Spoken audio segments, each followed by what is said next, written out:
আমি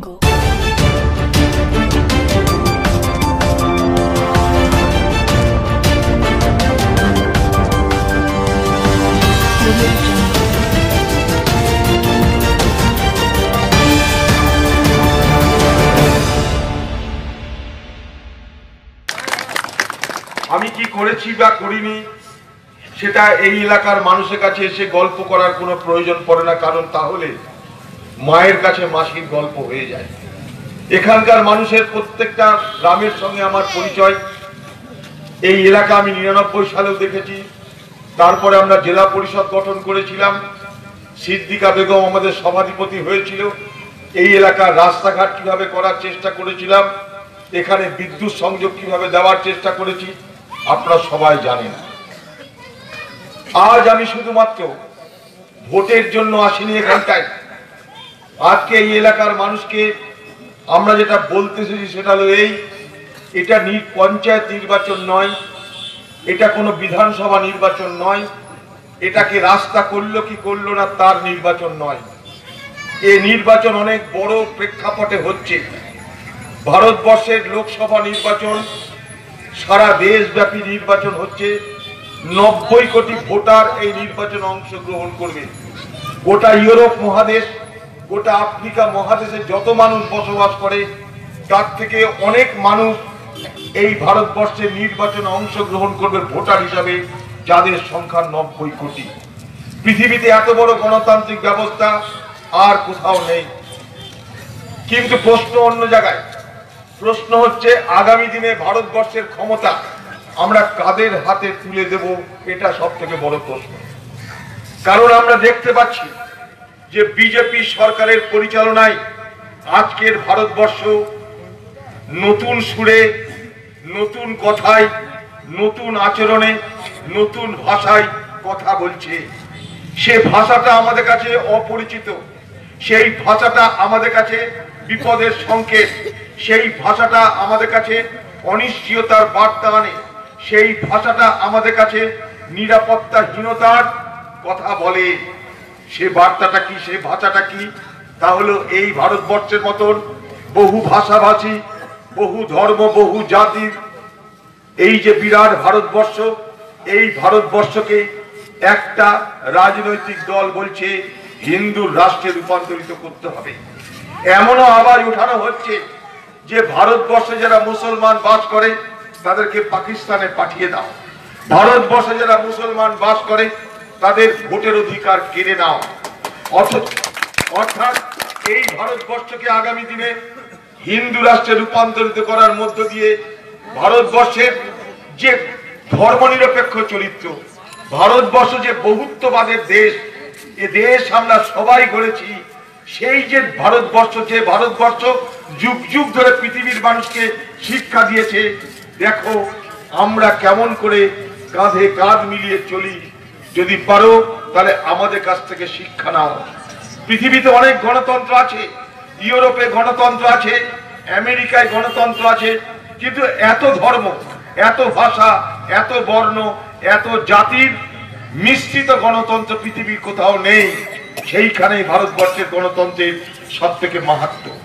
এটা সম্ভব হয়েছিল কেন?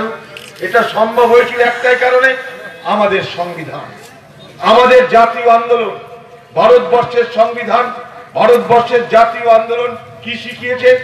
শিখিয়েছে এদেশ সকলের জন্য সমান। এদেশের ধর্মের নিরিখে রাষ্ট্র পরিচালিত হবে না।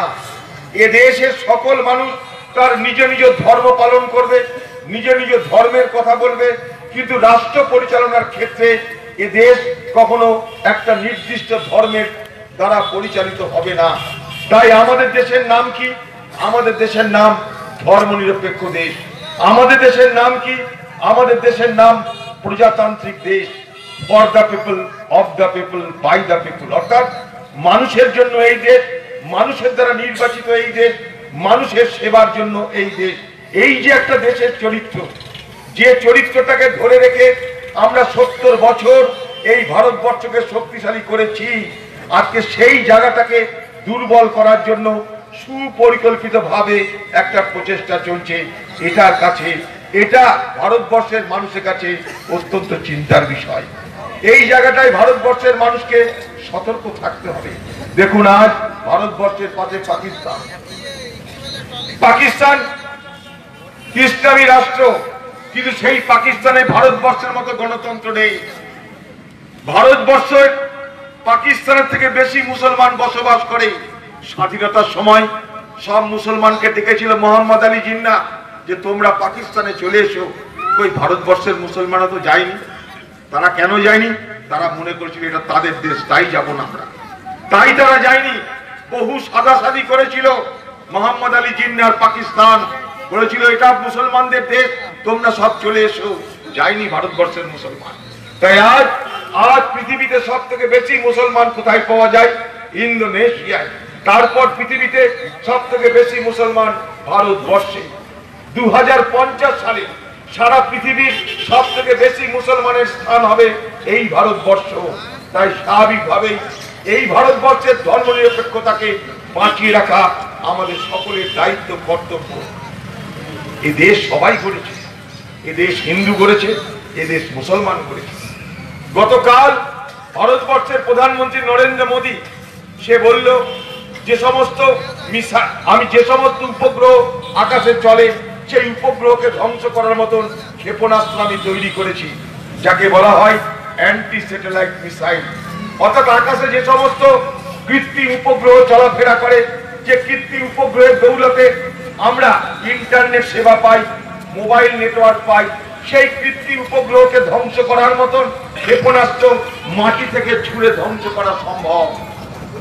জানেন কি আপনারা সেই ক্ষেপণাস্ত্রের ঘাঁটিটা কোথায়? উড়িষ্যায়। সেই ক্ষেপণাস্ত্র ঘাঁটিটার নাম কি? এপিজে আব্দুল কালাম।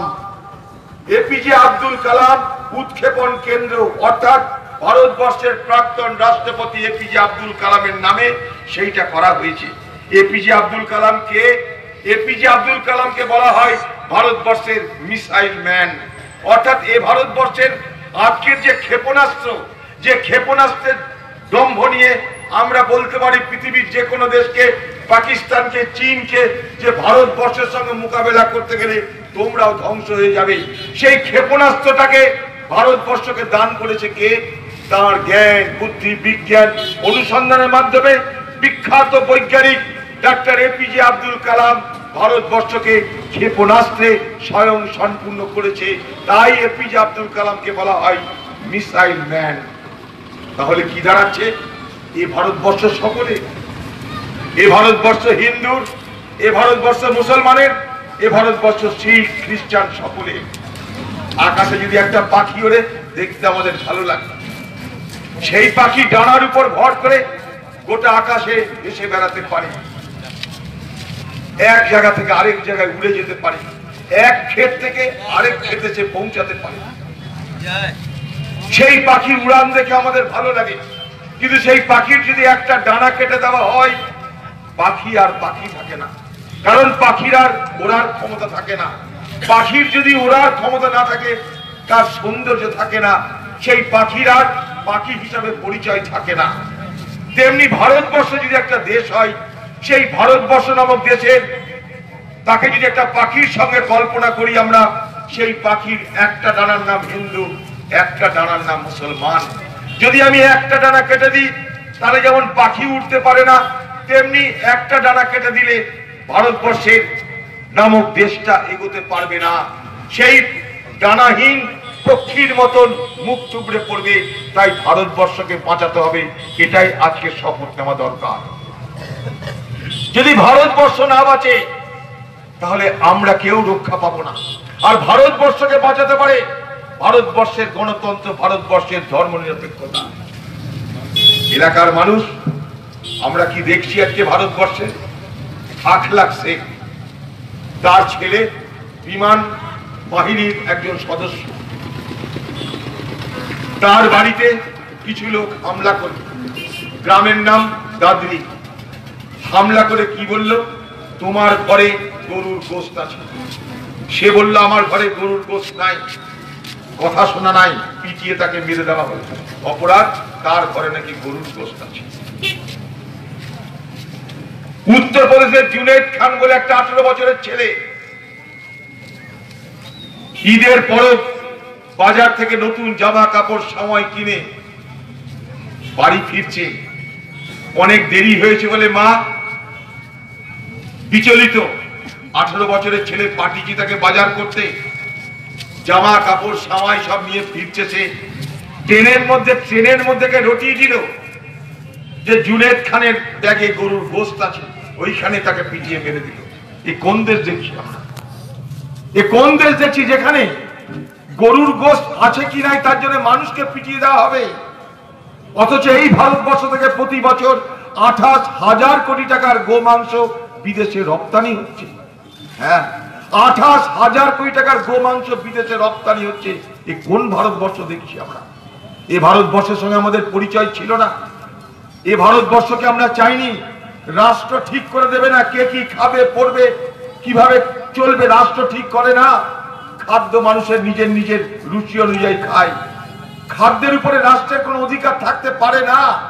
আজকে ভারতবর্ষের সেই জায়গায় দাঁড়িয়ে আমরা দেখছি একটা সরকার এবং তার যে দল, সেই দল ভারতবর্ষের মানুষের উপরে তাদের ইচ্ছা অনিচ্ছা জোর করে চাপানোর চেষ্টা করছে। বাঁচাবে কে? বাঁচাবে ভারতবর্ষের ধর্মনিরপেক্ষতা, বাঁচাবে ভারতবর্ষের গণতন্ত্র। আর এইখানেই প্রশ্ন, ভারতবর্ষের ধর্মনিরপেক্ষতা কে বাঁচাতে পারে? ভারতবর্ষের গণতন্ত্র ধর্মনিরপেক্ষতাকে কে রক্ষা করতে পারে? ইতিহাস দেখলে দেখা যাবে কংগ্রেস পারে, কংগ্রেস পেরেছে, কংগ্রেস পারবে। ভারতবর্ষের ধর্মনিরপেক্ষতা রক্ষা করার জন্য একদিন মহাত্মা গান্ধীকে শহীদ হতে হয়েছিল। এই আরএসএস এর লোকরা মহাত্মা গান্ধীকে গুলি করে হত্যা করেছিল। অপবাদ দিয়েছিল, অভিযোগ দিয়েছিল যে মহাত্মা গান্ধী খালি মুসলমানদের খাতির করে, তাই তাকে গুলি করে মেরে দেওয়া হলো। মহাত্মা গান্ধী কি বলতে চেয়েছিলেন মৃত্যুর আগে? মহাত্মা গান্ধী মৃত্যুর আগে বলতে চেয়েছিলেন, ঈশ্বর আল্লাহ তেরে নাম সবকো সম্মতি দে ভগবান।